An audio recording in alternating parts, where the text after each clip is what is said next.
มื้อนี้มีผู้บ่าวขอมันเจ้าเด้อได้บ่ได้เจ้าสิเอาเท่าไรก่อนมื้อนี้นะ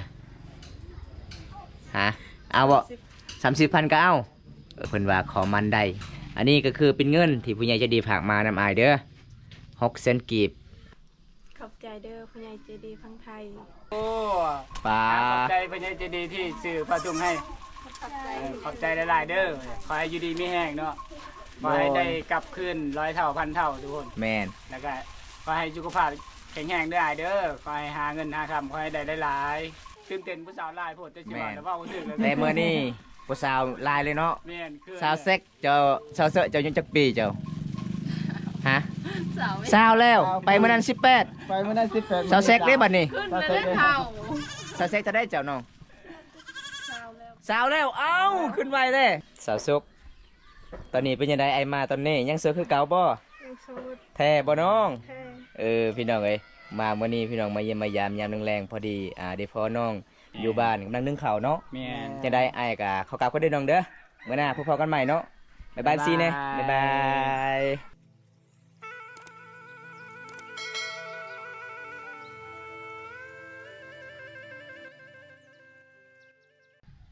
เอาท่าสบายดีเพื่อนพี่น้องสบายดีเมื่อสุขทุกคนพี่น้องเอ้ยมื้อนี้บอมตากะมาเยี่ยมมายามสาวกกคือเก่าพี่น้องเอ้ยมื้อนี้มีข่าวดีๆพี่น้องเอ้ยบอมตากะบ่ได้บอกน้องๆเพราะว่ามาเยี่ยมมายามน้องช่วงนี้ก็ช่วงหน้าฝนพี่น้องเพราะว่ามื้อนี้กับบอมตากะมาฮอดจุดหมายปลายทางในหมู่บ้านของ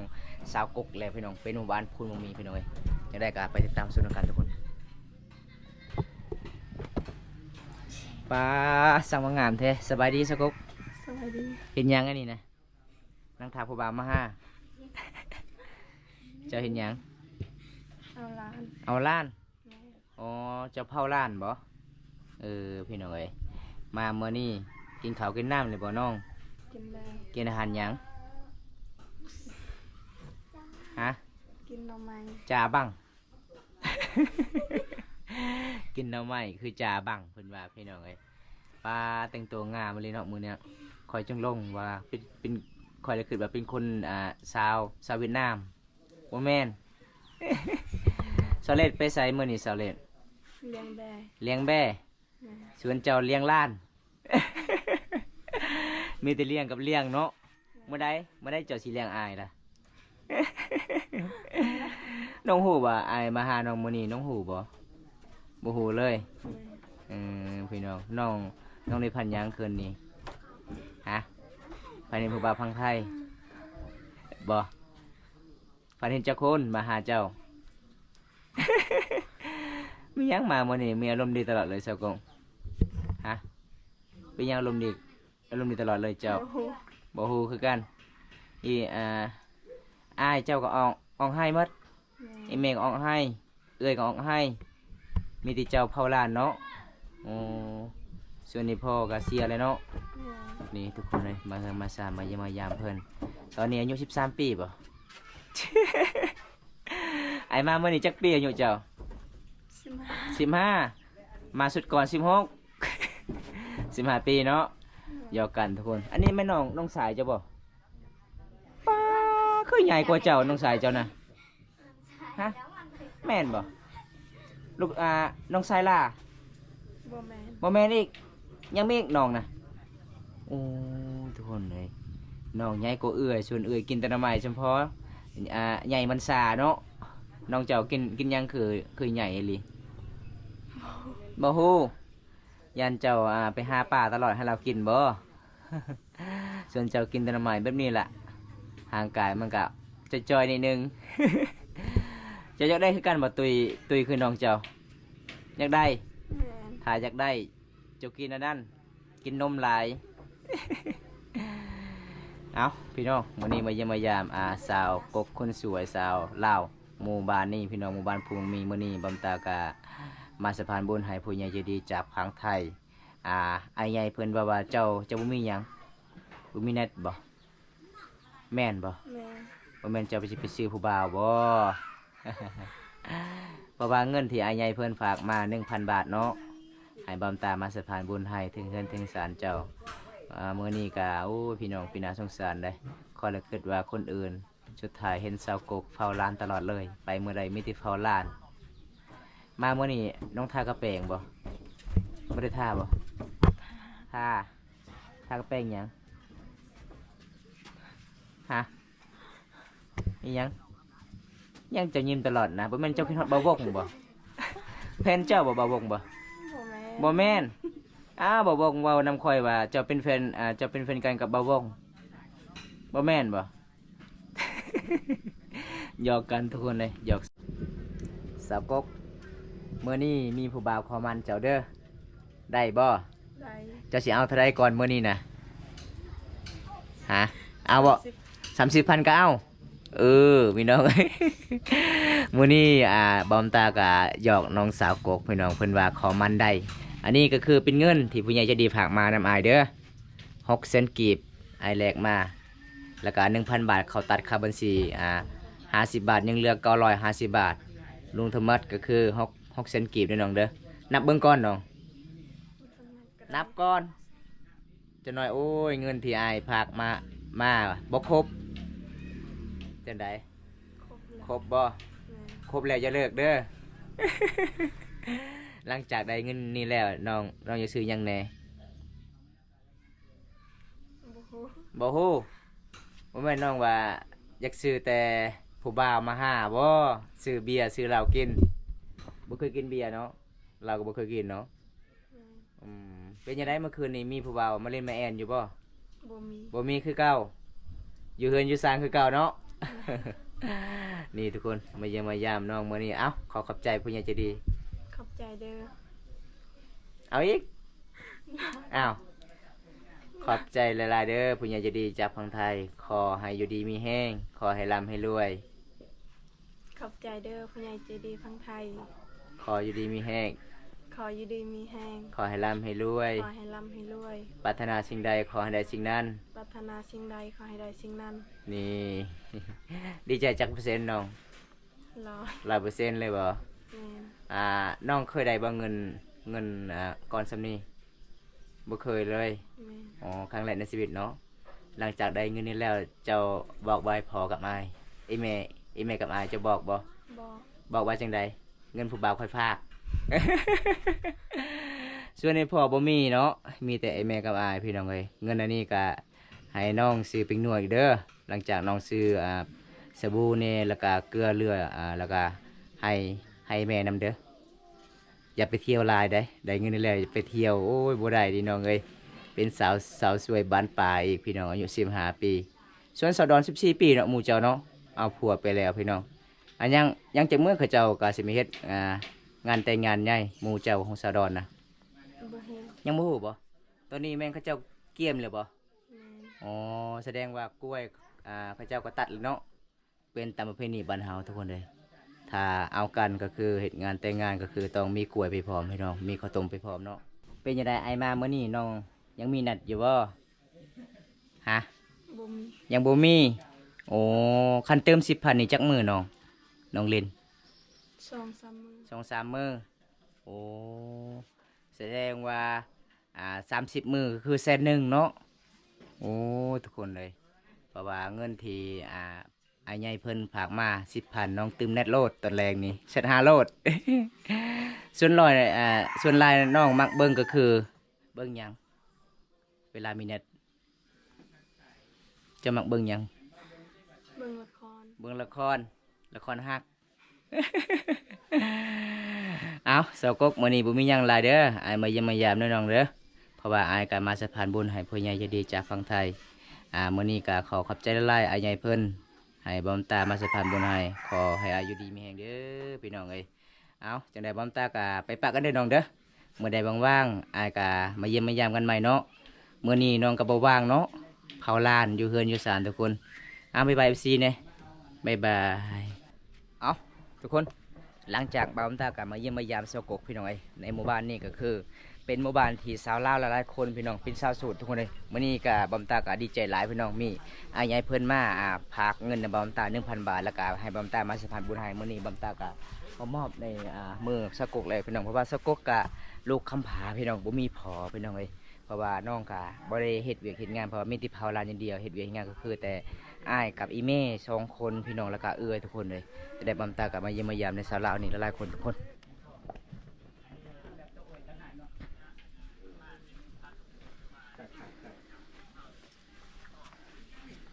อ้สาวสวยเนาะ แม่น สวัสดีครับ สวัสดี พาสิ้นยังอันนี้เนาะคืองามแท้ฮะ คุณป้านได้ละ สิ้นจกบ่สิ้นแล้วเฮาจก สิบจ โอ้ บ ยสิ้นเอกลักษณ์ของชมเผ่ามังกรทุกคน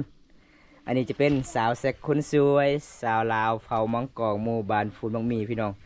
อันนี้ขายบ่น้องหรือว่าสินุ่งเอง น้องเอง นุ่งเอง เวลาเอาพวกก็คือต้องนุ่งสิ้นแบบนี้บ่โอ้เอกลักษณ์ของชมเผ่ามังกรทุกคน ครับเนาะ อันนี้ก็ประมาณจังเดือนน้อง หลายสุด ตะกี้เลยอันเจอดันเกิน หลายสุด ปลา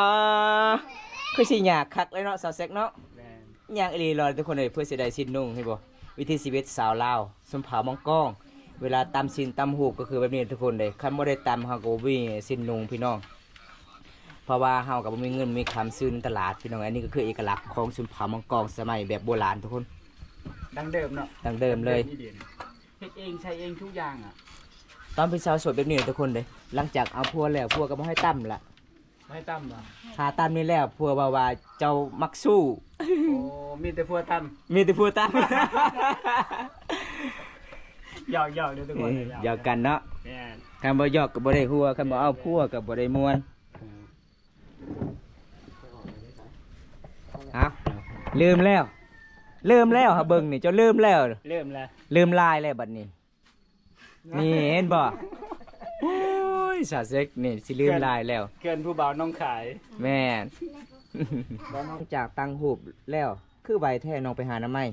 ไปแล้วเนาะ ไปหาต้นใดนี่น่ะ เรากำลัง โอ้มีแต่ใหญ่ๆเนาะ มีแต่ญาติเนี่ย น้ำไม้ลาวหรือว่าน้ำไม้พลังนี่น่ะ ลาว โอ้ ลาวก็ใหญ่อยู่ได้ โอ้เนาะใหญ่กันเนาะ พลังอย่างเดียว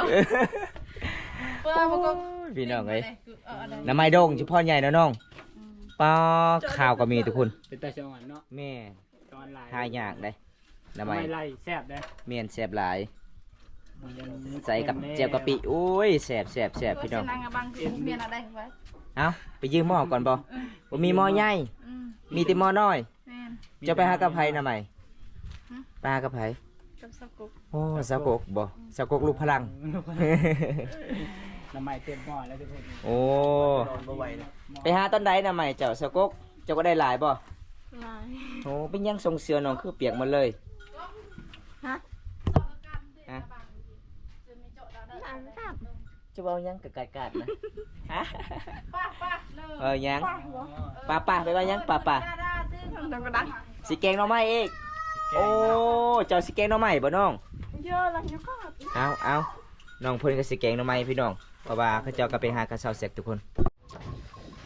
สบายดีครับ สบายดี เป็นยังไงรู้สึกที่บ่าวน้องคายมาเยี่ยมมายามมื้อนั้นรออยู่บ่รอเนาะหากนมาถึงไสนี่น่ะ จองแล้วนาง ฮะ เดียวในระบบ หากนมาถึงไสนี่น่ะเบิ่งสาวกกกระยานลายเกลือเป็ดเกลือไก่อีกมันยังภาษาบ้านเจ้าเอิ้นนี่ ไปยัง กระย่าง ไปย่าง ภาษาบ้านคอยกระเรียสิไปไสนี่น่ะ ชิเมือ สิเมื่อเช้านี้ไปไสคือบ่เห็นอยู่บ้าน อยู่เพื่อน โอ้ มามื้อนี้ยังโสดเนาะ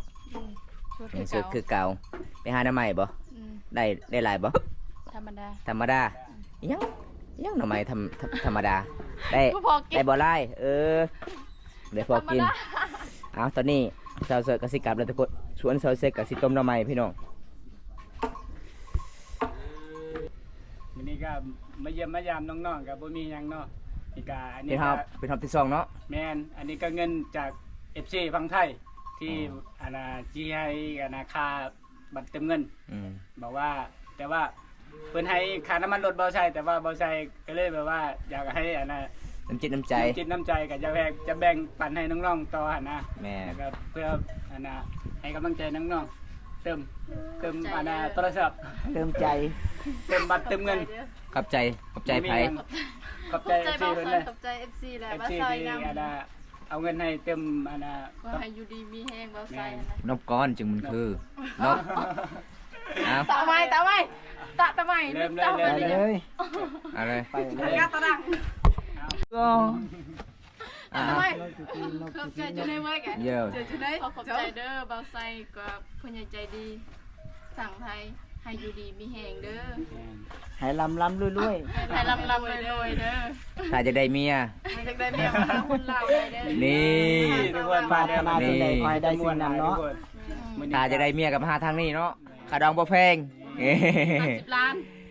50 ล้าน 500บ่500 บาท แพง ดีใจหลายบ่น้อง ดีใจ ดีใจเนาะบัดนี้สิได้ซื้อสบู่เลยเนาะ เดี๋ยวจะให้พาดุงนี่ ให้ผ้าถุงนี้เอามา มีผ้าทุ่งอีกบ่โอ้มื้อนี้บ่าวใส่มาเยี่ยมมายามใจดีหลายดิน้องเอ้ย ต้นคือจะดีเลย ดีใจบ่บ่าวใส่มาเยี่ยมมายามถึงบ้านถึงเฮือน ดีใจเลย ดีใจเนาะ ครับขอบคุณผู้ใหญ่ใจดีที่มอบเงินให้เติมน้ำมัน แต่ว่าบอไซไม่ได้เติมมาได้บอไซก็เลยซื้อผ้าทุ่งไปให้น้องๆคือกัน แม่นเฮา ขอบคุณFG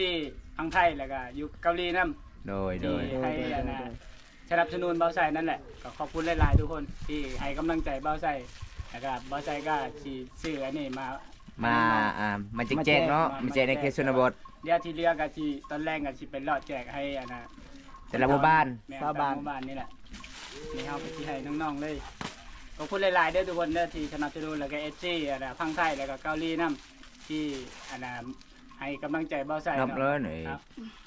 ขอบใจหลายๆเด้อเบาไซ เอาสียังเจ้าสียังก็ได้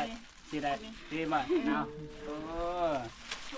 สกกได้หรือบ่สกก จับกกเด้ มาอยู่นี่สกกมาสก มาก นั่ง มาเอา มาเอาผ้า มา ถุง เอาฮะลูกนี่ เอาผ้าถุงมาผ้าถุง นี่ทุกคนน้ำใจจาก ตะโกนจิกี่ แล้วก็ ไปจิกี่ FG ทุกคน เปิดเลย อยู่บ่เจอหน้าเลย เอาเถินนับ เลือกกันขอบใจเด้อ นี่ สีเดียวกันบ่บ่แม่นเนาะคนละสีเนาะ คนละสี แต่คนที่มักผู้เบาเท่าก็คือชาวแซก เจ้าแท้ สีเทา สีเทาเนาะ เหมือนสีเทาสี ขอบคุณปัญญาใจดี เอา ที่ ขอบคุณยังคือเรื่องผู้สาว โอ้ขอบคุณ ขอบใจหลายๆเด้ ขอบใจ อ หลายเด้อคนใหญ่ใจดีฟังไทยฟังก็อยู่ประเทศเกาหลี มาเด้อนี่แก อันนี้ให้แม่นำ เอาไม่เท่า ไม่เท่า มานี่มานี่ มา ให้นำกันเลยยังมาเอานี่เอา แม่ แน่แน่ลงมาแน่ โอ้เอา ขอบใจ มาลงมา สาวเพชรมีแต่สาวงามเด้ โอ้ดีดีบุญ ยับมาอีกยับมาอีก ยังมา ยับมาอีกผู้สาว หลายๆคน เอา มาหลายๆคนนะ นี่แฟนน้องค่ายบอกคนนี้บอก แฟนน้องชายโอ้ ป่า ขอบใจพญาเจดีที่ซื้อผ้าถุงให้ขอบใจหลายๆเด้อขอให้อยู่ดีมีแห้งเนาะขอให้ได้กลับคืน100 เท่าพันเท่าทุกคน แมน แล้วก็ขอให้สุขภาพแข็งแรงเด้อเด้อขอให้หาเงินหาคำขอให้ได้หลายขอให้100 เท่าพันเท่าขอแต่แบบตื่นเต้นผู้สาวลายโพดจะชิบะแล้วว่าถึงเลย แต่เมื่อนี้ผู้สาวลายเลยเนาะ แม่นคือ สาวเซ็กเจ้าสาวเสอะเจ้ายังจักปีเจ้าฮะ สาว สาวแล้วไปเมื่อนั้น18 ไปเมื่อนั้น18 สาวเซ็กได้บัดนี้ ขึ้นเลยเท่า สาวเซ็กจะได้เจ้าน้อง สาวแล้ว สาวแล้วเอ้าขึ้นไวเลยจนสาวกุ๊กจะได้เจ้าเอาทักทายสบายดีพ่อแม่พี่น้องสบายดียามแรงๆทุกคนเลยมื้อนี้บอมตากสิพา FC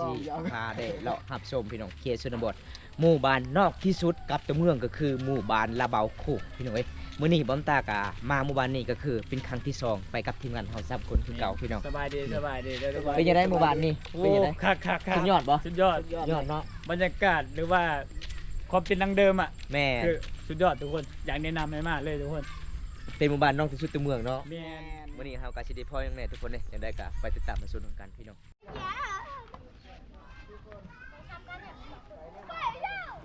โอ้บริการยามแรงทุกคนในหมู่บ้านชาวบ้านละเบาพี่น้องบอมตาครั้งแรกมาเดินทางหมู่บ้านนี้พี่น้องโอ้ดีพอสาวลาวสาวสวย หมู่เดินทางมาไกลๆเลย มีแต่สาวงามๆเลยเนาะสาวบ้านละเบาโคกเนาะ สบายละเบาขโมยวีละเบาอ่ะ กะโมวิลละเบา วิลเบา อันนี้แฟนคอยเด้อเสือดำนี่เด้อ พักเลยบอลเสียน้ำตาลด้วยเป็นมาใส่มาใส่ ระบบบ้างค่อยดอก บริการยามแรงในหมู่บ้านนี้ทุกคนมื้อนี้บอมตาก็สิพา FC ไปเลาะหับชมวิถีชีวิตชาวลาวหมู่บ้านนี้พี่น้องเขาเจ้าก็คือตั้งเฮือนก็คือติดกันเลยทุกคนเห็นบ่อันนี้ก็คือไม้ยังโบงเวลาเขาเจ้าขูดออกเปลือกแล้วก็เขาเจ้ามาขายใส่เวียดนามเห็นบ่พี่น้องมันอึดอัดเลยพี่น้องบ่มีหอดเดินบานเลยทุกคนหมู่บ้านนี้ สิมาเลาะหมู่บ้านนี่พี่น้องเฮาก็ได้พอแน่ๆทุกคนเด้อเพราะว่าหมู่บ้านนี่ก็เป็นหมู่บ้านที่บำตาเดินทางครั้งที่2ทุกคนเลยมื้อนี้ก็ยามแรงๆพี่น้องเลาะในหมู่บ้านนี่ทุกคนเพราะว่าชนหลายเขาเจ้าก็สิมาเฮ็ดยังวงกูยังวงลายพี่น้องเอาทุกคนตอนนี้ระยะการเดินทางพี่น้องมุ่งหน้าเข้าสู่หมู่ชนบททุกคนเลยอันนี้จะเป็นหมู่บ้านละเบาพี่น้องบ้านละเบาโขกทุกคนเลย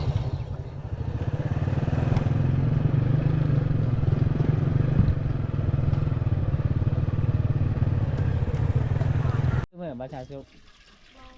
แต่ละมือพอได้หนึ่ง ไม่เท่า ไม่เท่าจะเอาไปให้บ่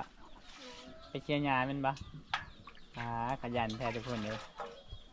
แต่ละมือนี่มาจะให้เด้อบ่ไม่ได้ไป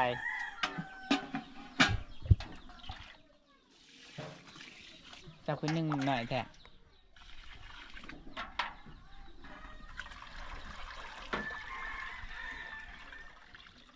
เชียร์ยาให้เป็นบ่